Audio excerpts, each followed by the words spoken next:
some of the biblical verses compared to the Quran, it seemed as though they were a whole lot, they made sense.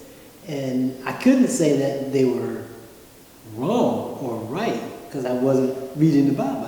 I didn't know. Until later on I started studying. I said, well, hold it now. He said, well, a lot of these things that were in the Bible were given to us, or given to descendants of slaves by people who mistreated our foreparents. And a lot of it is the way they want things to be as opposed to the way Jesus taught it. Mm-hmm. I said, okay, I can understand that. So it just grew and grew and grew. I met some of the people. I got a chance to meet Mr. Farrakhan, Muhammad Ali, in Imam Muhammad's presence. I never got a chance to meet Elijah Muhammad before he passed. Even though we went to Chicago to the convention every year. I hated the cold, man. It was cold in Chicago. And while we was in line, they made us stand like soldiers and, to keep warm, like keep moving and stuff like that. I did not like it, but while we were there, listening to the lectures and all, that was fire. Mm-hmm. So that stuff warmed you up. And then they had this, the brothers of Chicago were all over the place, everywhere. You saw Muslims almost on every block, every street you went on, with the papers out there teaching and all that. And then they had the salon restaurant, a really nice salon restaurant we could go to have dinner before we leave Chicago and all. So it wasn't abrupt. It wasn't. It was a good transition to me. Mm-hmm. And when he brought that information about the second resurrection, he explained this is another growth period for you. This is where you should really be going or be heading or be looking towards. And the Quran was the foundation of all of his lectures. Mm-hmm. So, we eventually got Qurans and started studying and all that. And then we wanted to learn the Arabic too. And we had people, my first Arabic instructor was a little brother from Syria when I was in Connecticut. Instructor now, not what I did on my own. First instructor I had was... That's what I asked you about that. How did you get interested in learning Arabic and who taught you to teach yourself? Well, I had books on my own, but my first instructor was a little brother from Syria. We was in Connecticut when I was in Connecticut. Mm-hmm. The community there, the neighborhood and all, is a whole lot more diverse than the North. You have African American, Caucasians, Latinos, you got Laotians, you got Italians, you got Irish, and everybody are in small areas. They have to work together. And that same program that I presented some time ago about the food, mm-hmm. I initiated that there. And I even had some of the Latinos in the Laotian buy-in with the program. That's how I say we had about 200 and some odd people to participate. So there I met this young brother who was from Syria, very innocent person, very excited about sharing what he knew about Arabic. Mm-hmm. And so I sat with him. He gave me some of his time, and I sat with him, and he showed me a lot of what he knew about Arabic, and it helped. Yeah. But I quickly understood that if I don't put some time in to this on my own, right, I'll never get it. Right. And so I've always had that period. I even sat on Imam Farid, he sat on Imam Dana Kareem, sat on Imam Qasim Ahmed, who else? Never on Imam Dawud Muhammad directly for Arabic. Mm-hmm. But like I said, I always knew that if I don't stay with this, I'll never get it. You lose it, right? You lose what you got. Right? I lose what I got, absolutely. And I won't advance or progress if I don't stay with it on my own. So that's what I try to tell some students as well.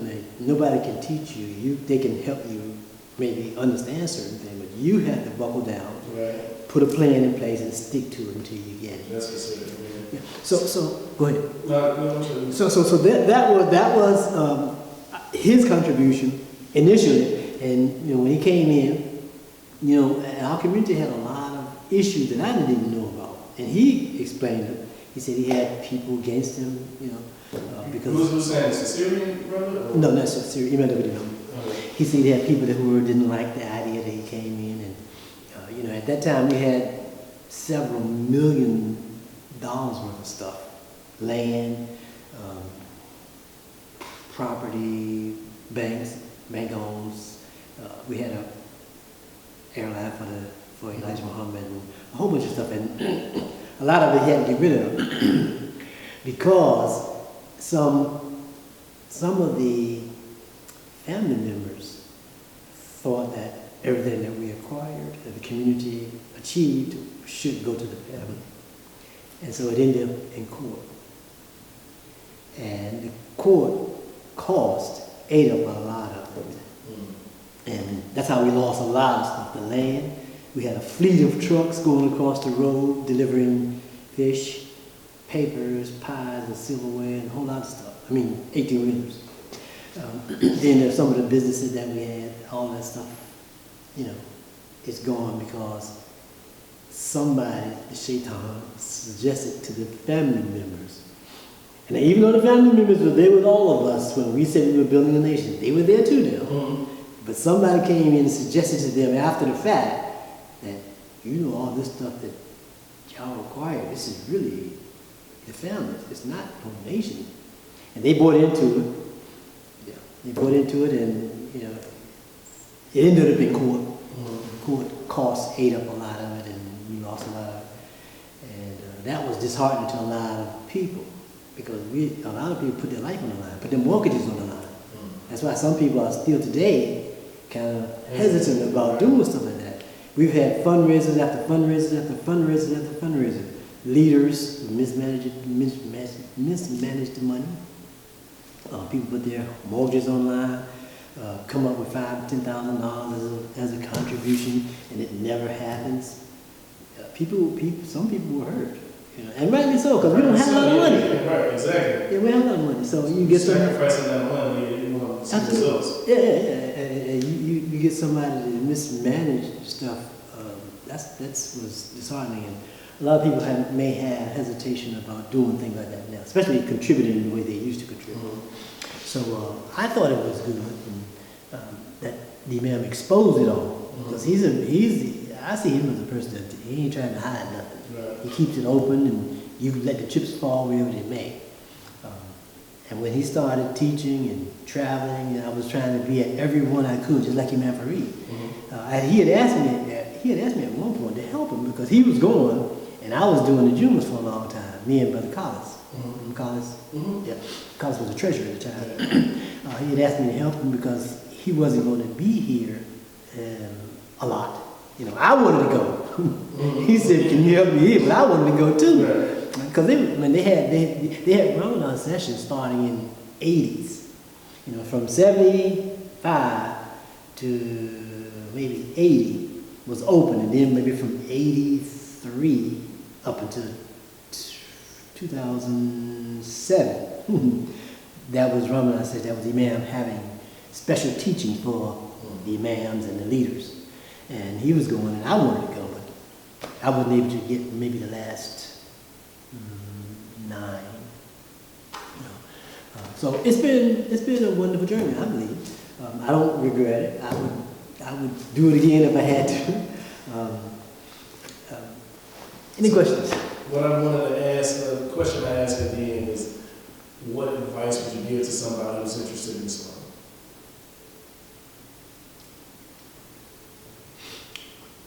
Like the Prophet said, I've come to be a parent to a large degree. It says, if you're interested in Al-Islam, study it for yourself, and when you're ready, then take that declaration, that shahadatain. No matter what I say, what you hear across the minbar, you got to decide on your own. We used to have a term in the Nation of Islam when they used to say that when you accept this, there's no going back. And they gave all kinds of reasons why you don't go back, what would happen to you if you did go back, and all that stuff. And some of it you can see in some of these hadith. But they were adamant about, brother, once you accept this, you can't go back. It's like they had one expression. They said it's like a dog going back and lapping up his vomit. I mean, they made some ugly turns to deter you from leaving. Right. But that's what I was saying, you know, study it as much as you can for yourself before you decide to make your shahada table. And when you do, you'll be ready.